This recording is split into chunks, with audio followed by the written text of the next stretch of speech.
Hello and welcome back to this I-24 News Evening Edition. I'm Lucia Arish, and we're at the I-24 News Daily Debate. Last night, Israeli Prime Minister Benjamin Netanyahu addressed Bar Ilan University in Israel, where he discussed his position on Iran, as well on his current position regarding the peace talks. Joining me tonight in the studio to review Netanyahu's speech is Lior Amihai from the Peace Now organization, as well as Ben-Dror Yemini, a journalist and a commentator. Thank you both, gentlemen, for coming here.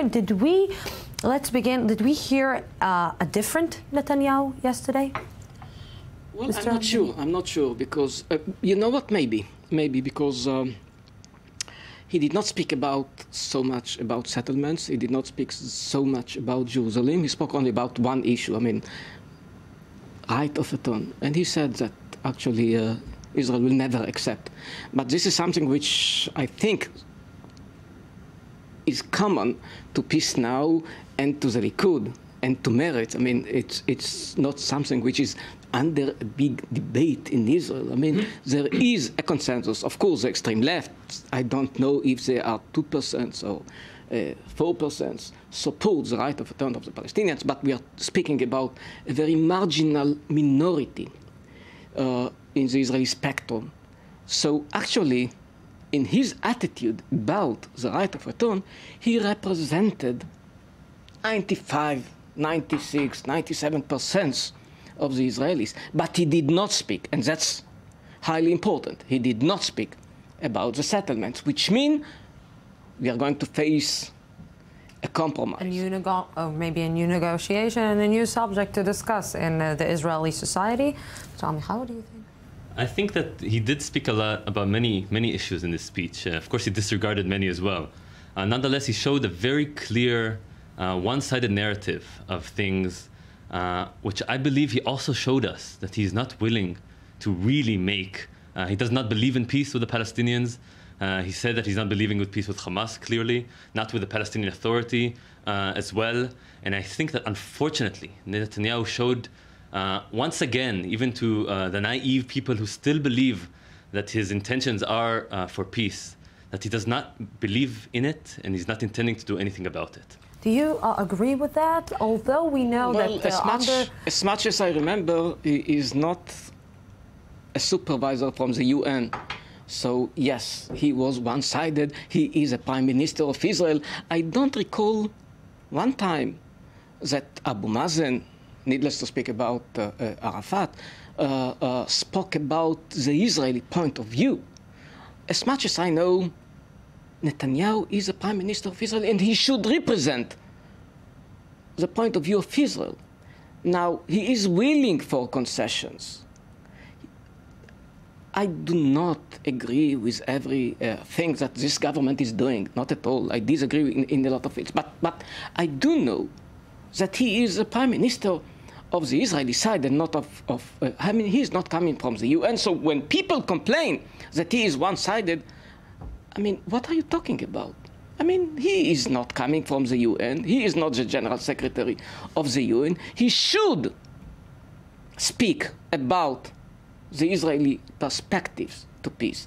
And I think he was quite moderate. I do hope he will go on according to the lines of just a week ago of Tzachi Hanegbi, a Knesset member, someone who is very close to Netanyahu. And he said something very clear in the J Street, by the way, J Street conference in Washington. And he said, the problem is not Jerusalem, the problem is not the settlements, the only one problem is the right of return.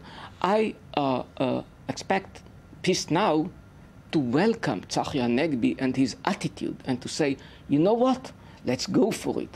Let's encourage, if Tzachi Hanegbi is becoming part of the peace camp and he is from the Likud and maybe he is taking with him Netanyahu, it should be welcomed. And clearly, we do welcome Tzachi Hanegbi's speech at the J Street. I think his words were marvelous. Nonetheless, Netanyahu's speech was unfortunate and a missed opportunity, as I see it, because he did not speak about peace. And if Israel's interest is peace, and we clearly see a prime minister that doesn't believe peace is possible, and nor do we see, both in his words and in his actions, any intentions to promote peace. In a way, people are always saying that the Palestinians don't miss an opportunity to miss an opportunity. In which way do you see that Israel don't miss an opportunity to miss an opportunity? Well, I think that the Israeli understanding should be that a Palestinian state is in the interest of Israel. And this should be for Israel's security and Israel's future. This is the thing that has to be understood. When we see Netanyahu speak of his disbelief in peace and his actions on the ground, promoting the settlements to an extent that was no other president, no other prime minister, both in actions and in promotion of housing units. If there's anyone still left in that belief that Netanyahu is really intending to promote peace, I think could clearly understand from his speech that it doesn't. That's not his intentions. Mr. Benjamin, do you think Israel is maybe missing an opportunity? Is looking to miss an opportunity? Well, I have to say that looking at the settlements policy of the Israeli government, well, unfortunately, I cannot accept it. Unfortunately, it is counterproductive to peace, needless to say it. Now, the big question is what will happen in the day that a settlement, according to the guidelines of the parameters of Clinton, will be on the table.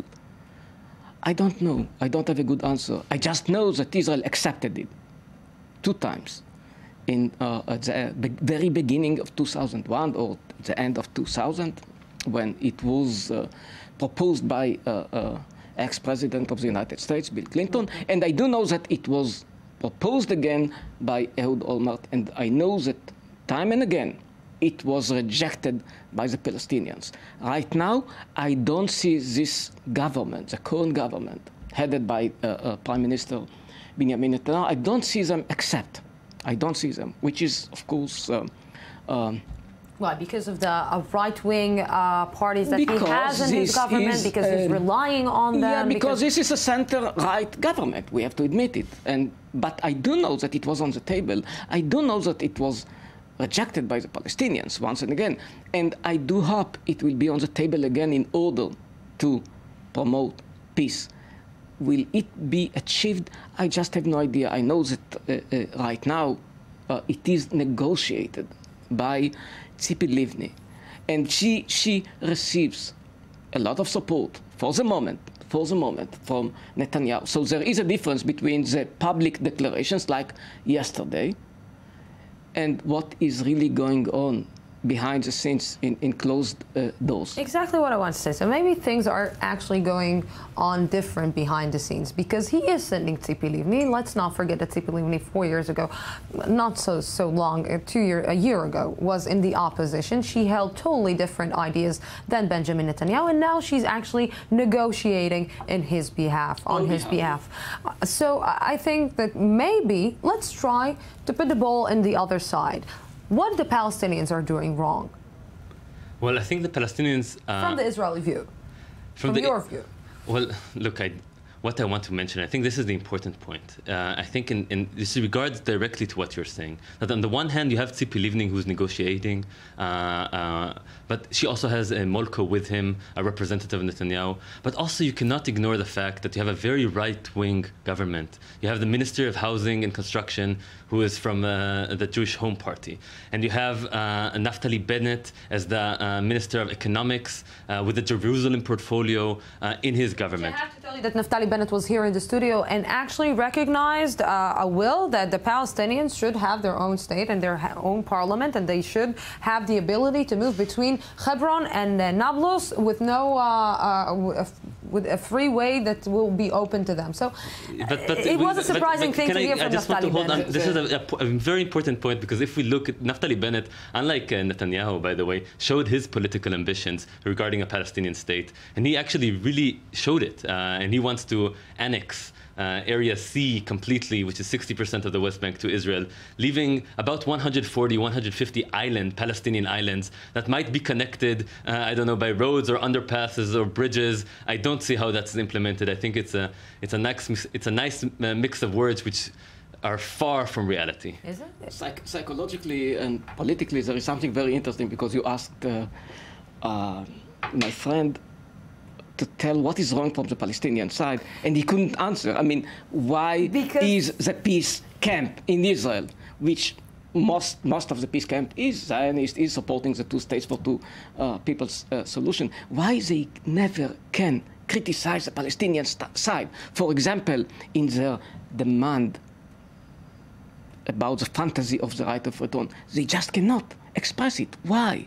It will only help peace. It will help peace because we have to encourage the Palestinians to make concessions. Of course, we have to do it in our side.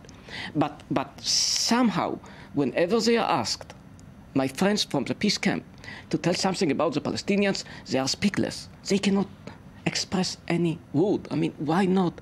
Let's join forces in supporting peace, in supporting the guidelines of, let's say, the Clinton